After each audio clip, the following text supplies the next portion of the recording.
Die titel van die boodskap is Alles hang af van die klein woordjie as in Spreuke 2. So kom kyk met my na Spreuke 2. Oor die afgelope 10 jaar het ek saam met 'n groep mens in die Spreuke groep elke maand sistematies die Spreuke gelees. Daar is 31 hoofstukke en die bedoeling is om die hoofstuk van die dag te lees. Dus vandag is die 4de Mei en ek het hoofstuk 4 vanoggend gelees. Wanneer daar slegs 30 dae in die maand is, begin ons eenvoudig weer by hoofstuk 1 op die 1ste van die volgende maand. As ek vir myself praat, het dit my so lank geneem om verskeie patrone te begin raak sien in hierdie wonderlike boek, wat die wysheid van God leer om 'n regverdige, heilige en godsvreesende lewe te lei. Staan net 'n oomblik stil en dink saam met my, toe ons Here Jesus Christus in wysheid en grootte toegeneem het, soos die skrif ons vertel, sou hy die Ou Testamentiese skrifte, insluitende die boek Spreuke gelees en bestudeer het. En omdat hy nooit gesondig het nie, so hy sy lewe presies ingerig het volgens hierdie woorde van wysheid. Toe hy met die leiers in die tempel gepraat en hulle vrae beantwoord het, terwyl hy in sy gesin groot geword het, terwyl hy onder sy vader in die timmersmanswinkel in Nazareth gewerk het, en toe hy sy bediening tussen sondaars in Capernaum gedoen het. Ons kan vertrou op ons vertalings wat ons het, want Jesus het sy Bybel vertrou. Hy het gesê in Matteus 5 vers 18, weet ek dit? Matteus 5 vers 18, want voorwaar ek sê vir julle, voordat die hemel en die aarde verbygaan, sal nie een jote of een titteltjie van die wet ooit verbygaan, totdat alles gebeur het nie. Elkeen dus wat een van die minste van hierdie gebooie breek en die mense so leer, sal die minste genoem word in die koninkryk van die hemele. Maar elkeen wat dit doen en leer, hy sal groot genoem word in die koninkryk van die hemele. Want ek sê vir julle dat as julle geregtigheid nie oorvloedige is as die van die skrifleerders en fariseërs nie, julle nooit in die koninkryk van die hemele sal ingaan nie.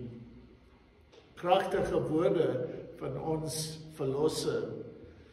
Die afgelope 2 weke is ek oorweldig met mense wat vir my video's wys of vir my skryf en vra wat almal antwoorde in die Bybel het. Ek het ook die impak gesien van ons studie oor die 1000-jarige vrederyk, hoe verbaas almal is om te sien hoe die waarheid ontvou terwyl ons die gedeeltes in die Ou Testament bestudeer wat oor die lewe in die 1000-jarige vrederyk praat. Skielik is dit nie net Jesus as koning nie, maar daar's Israel en die kerk en die heiliges van die verdrukking wat almal saam met hom reageer. Daar is konings en prinse, daar is sondaars, daar is geen duiwel of demone nie, daar is 'n tempel in Jerusalem op die hoogste berg in die wêreld. Die stad Jerusalem word deur God beskerm en geologies verhoog om die hoogste plek op aarde te wees. Opwindende dinge wat ons almal behoort te weet. Dit gee ons 'n lewende hoop terwyl ons uitsien na sy spoedige terugkeer om die kerk weg te ruim. My vriende, daar is groot waarde daarin om die woord van God te bestudeer en te leer ken, vanaf Genesis tot Openbaring. Okay? Charles Spurgeon het gesê dat ons bloed biblies moet wees, vloeiende met die waarhede van God se woord, sodat dit elke dag ons dit elke dag kan uitleef.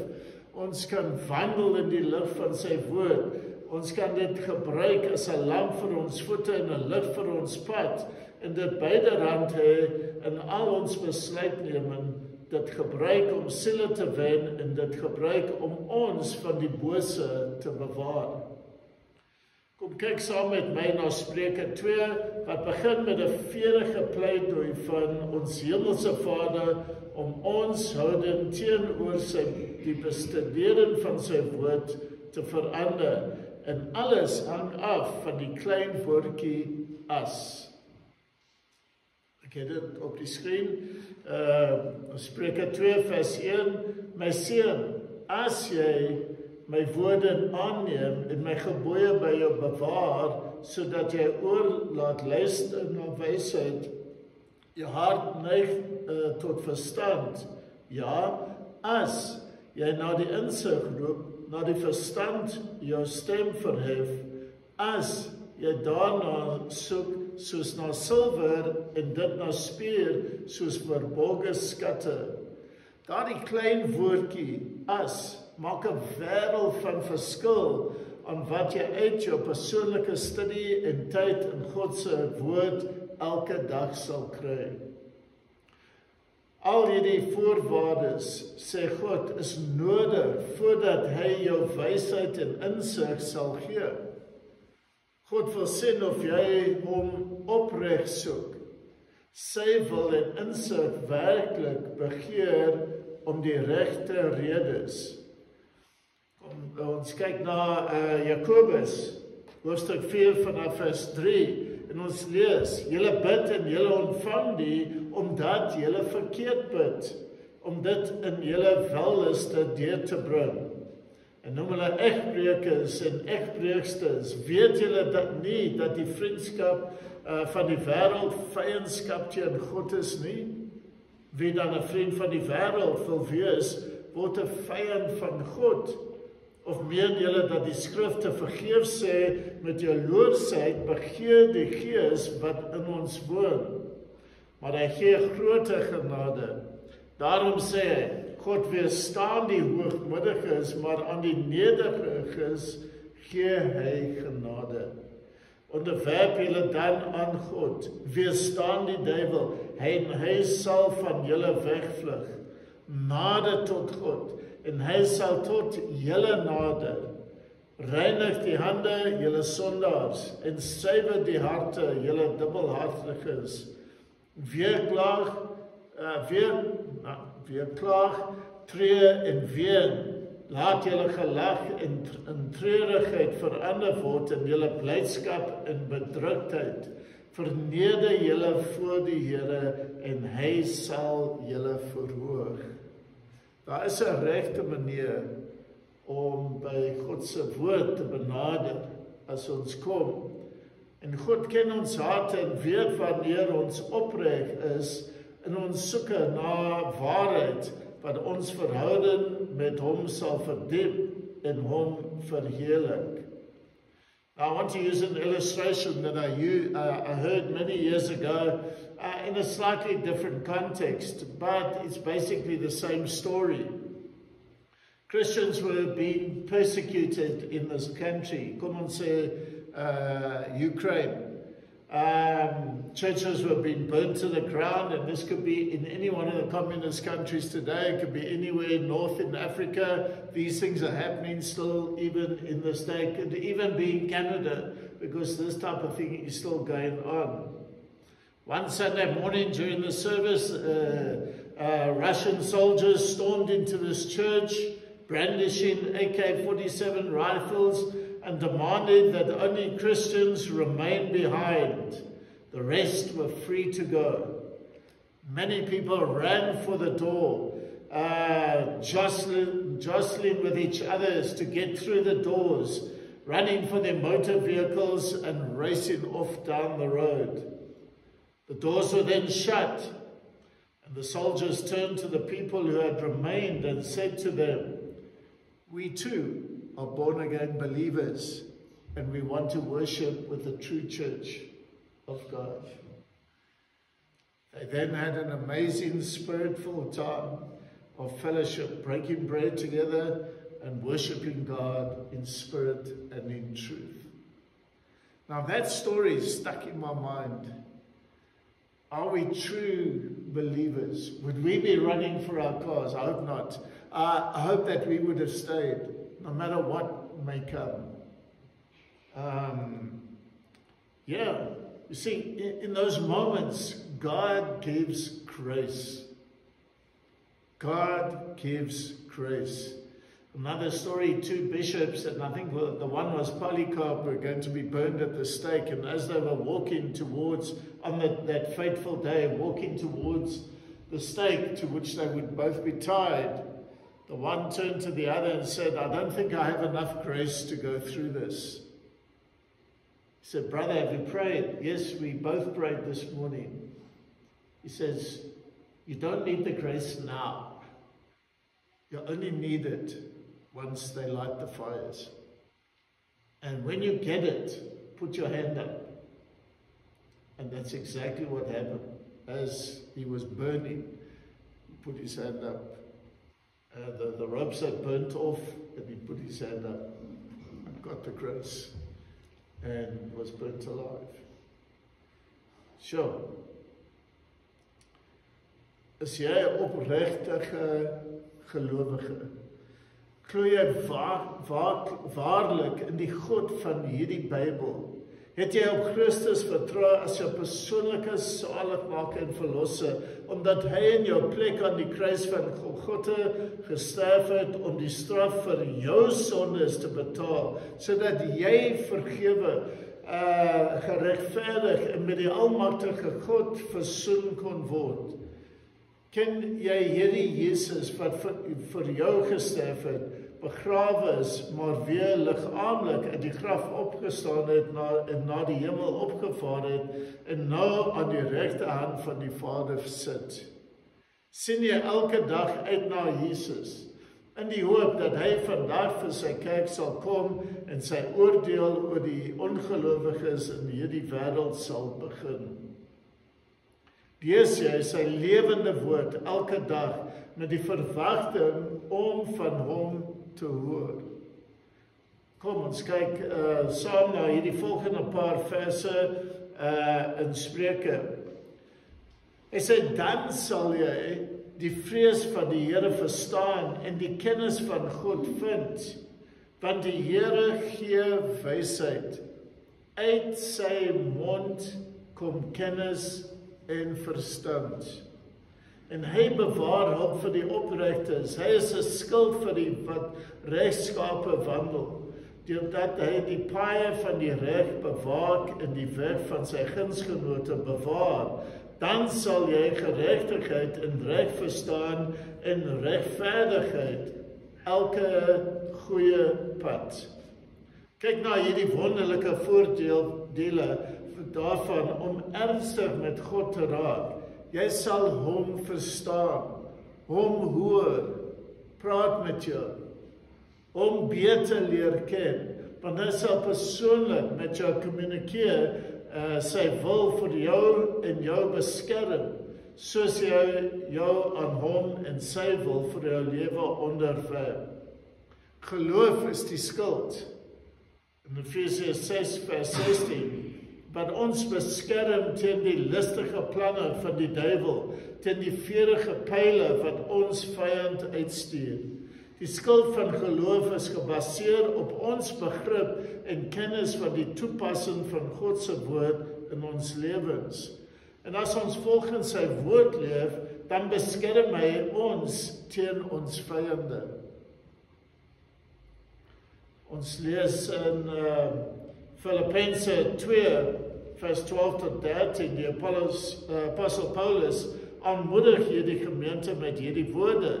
Daarom, my geliefdes, soos julle altyd gehoorsaam gewees het, nie my teenwoordigheid alleen nie, maar baie meer nou in my afwesigheid, werk julle eie heil uit met vrees en bewing. Want dit is God wat in julle werk om te wil sowel as om te werk na sy welbehaag. God werk binne in jou na sy welbehaag. And I could ask now, oftentimes I would stop now and say, are you pleasing to the Lord? Are you a pleasure for him to work with? Are you pleasing to him? Die volgende verse demonstreer 2 gevalle van die waarde daarvan om so 'n verhouding met die Here en Verlosser op te bou. Die eerste word in verse 10 tot 15 gevind in Spreuke 2 en die tweede in vers 16 tot 20. Laat ons dus kyk na die eerste rede wat so algemeen vir ons almal is. Want wysheid sal in jou hart kom en kennis vir jou siel lieflik wees. Oorleg sal oor jou wag hou, verstand sal jou bewaar om jou te red. En ek gaan dit weer sê op die tweede keer, om jou te red. Van wat? Van die weg van die slegte, van die mens wat valse dinge spreek, van wat die paaie van opregtigheid verlaat om op weer in duisternis te wandel. Die wat hulle verheug en kwaad doen, wat juig oor die valse streke van die slegte, van wie die paaie verkeerd is en wat afwyk in hulle spore. Ons het 3 vyande, die wêreld, die vlees en die duiwel. En hulle kom almal elke dag in verskillende vermommings na ons toe.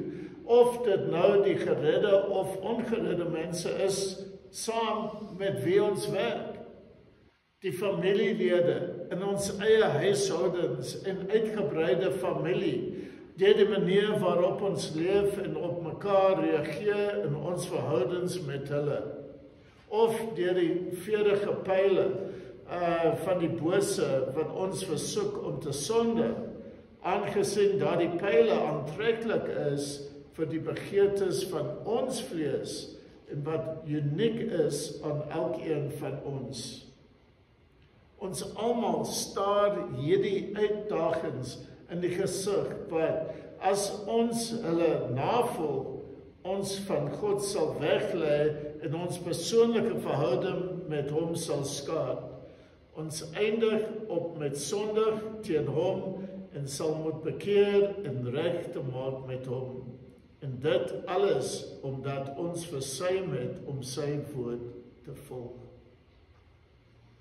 Nou die tweede rede wat gegee word, het betrekking op beide mans en vrou wat skuldig kan wees aan sulke sonde teen God. En die waarskuwings wat gegee word is uiters ernstig. So ernstig dat dit jou ewige bestemming kan kos as jy nie waarlik gered is nie. As jy gered is, sal hierdie sondes jou beslis verlies aan belonings by die Bema-troon oordeel van gelowiges en baie skande voor die Here veroorsaak. Die tweede rede, om jou te red. Van wat? Van die vreemde vrou, van die ontuchtige wat met haar woorde vlei, wat die vriend van haar jeug verlaat en die verbond van haar God vergeet, want haar huis sink weg na die dood en haar paaie na die skimmer. Almal wat by haar ingaan, kom nie terug nie en bereik die paaie van die lewe nie. Sodat jy kan wandel op die weg van die goeies en die paaie van die geregverdiges kan hou. Broeders en susters, God wil nie hê dat julle onkundig moet wees nie. En die waarskuwings wat gegee word is so ernstig. Hy begeer dat julle in geregtigheid en heiligheid met hom moet wandel en julle verhouding met hom moet opbou, gebaseer op julle vertroue en gehoorsaam aan sy woord. Vertrou sy woord genoeg om dit te gehoorsaam. Om dit te doen, is die vraag. Do you trust his word enough to actually do it? And when we're under that pressure, and when we being tempted, and all sorts of things, oftentimes we know the word, we know what it says. But in that moment, are you prepared to stop and rather do his word, even though it might cost you something? Vertrou jy sy woord genoeg om dit te gehoorsaam, om dit te doen? Is die vraag.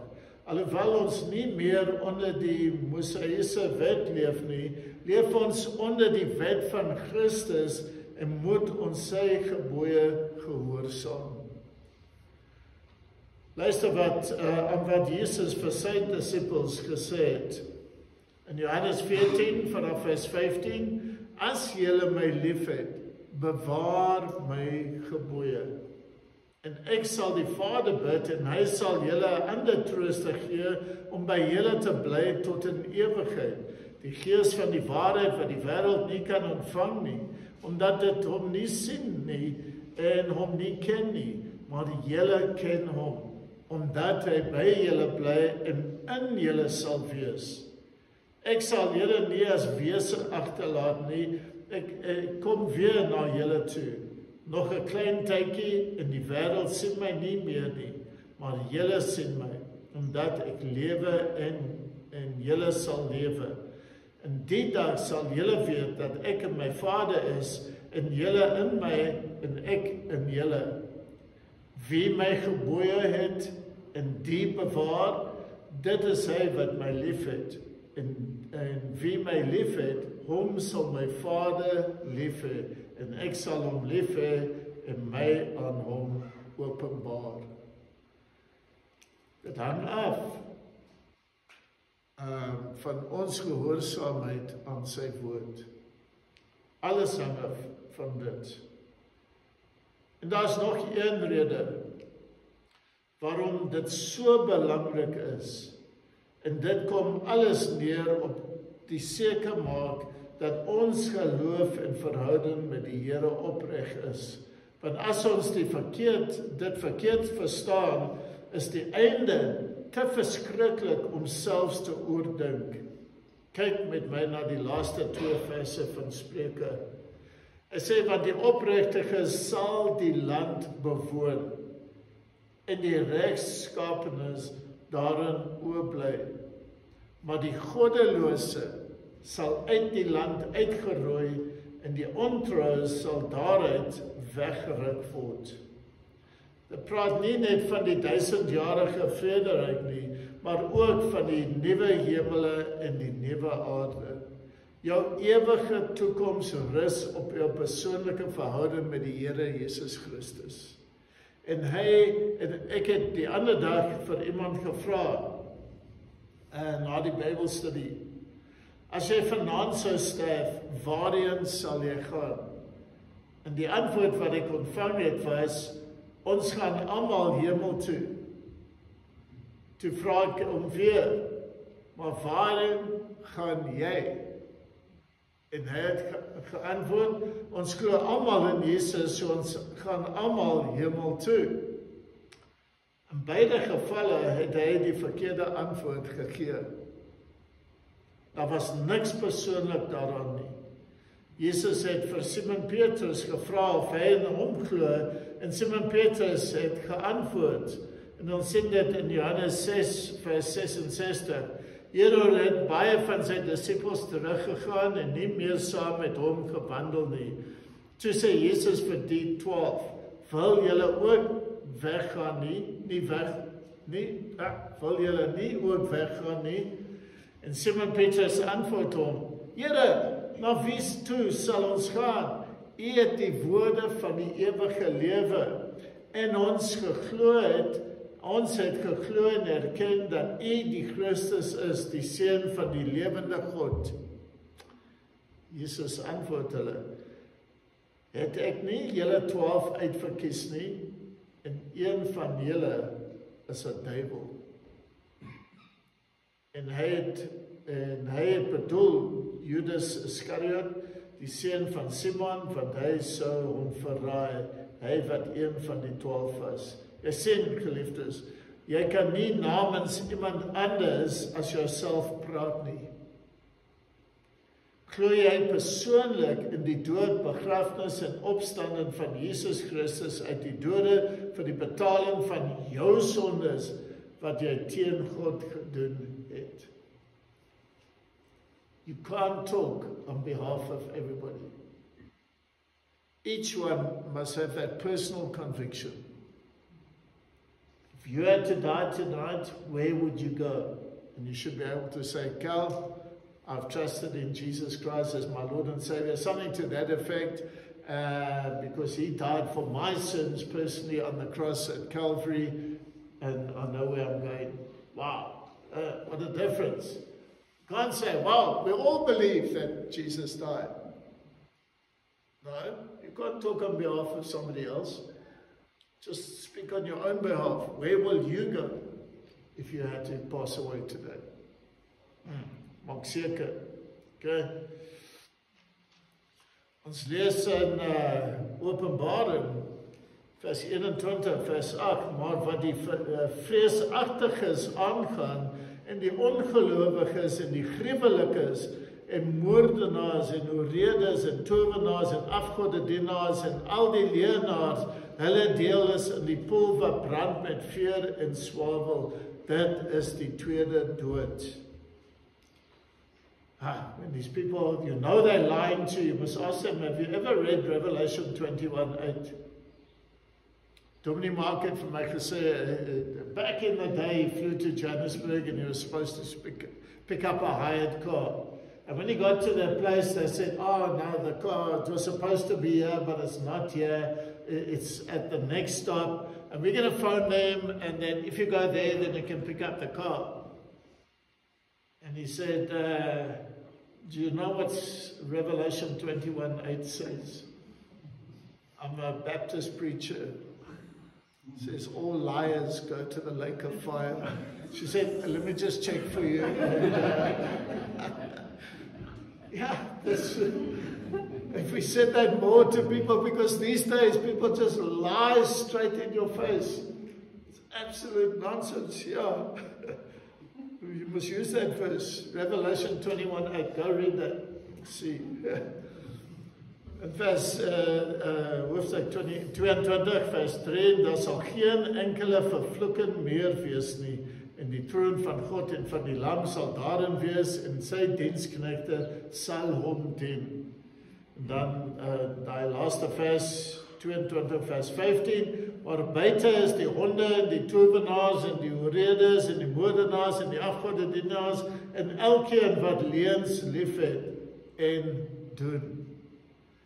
You see, they won't get into heaven. They will not be in the new heavens and the new earth. There are no sondaars in die nuwe hemel en die nuwe aarde. Waar is hulle? In die hel. 'n Pikdonker poel van vuur vir die ewigheid. Weg van die Here en die wat hom gevolg het op aarde. They're in hell. Ek sluit met die woorde van Petrus. Hy het hulle aangemoedig in hul geloof te groei en vir hulle gesê, 2 Petrus 1 vers 10, daarom broeders moet julle heel des te meer beywer om julle roeping en verkiesing vas te maak. Want as julle dit doen, sal julle nooit struikel nie. Want so sal ryklik aan julle verleen word die ingang in die ewige koninkryk van ons Here en Saligmaker Jesus Christus. Hy sê, dit kom alles terug na jou toe.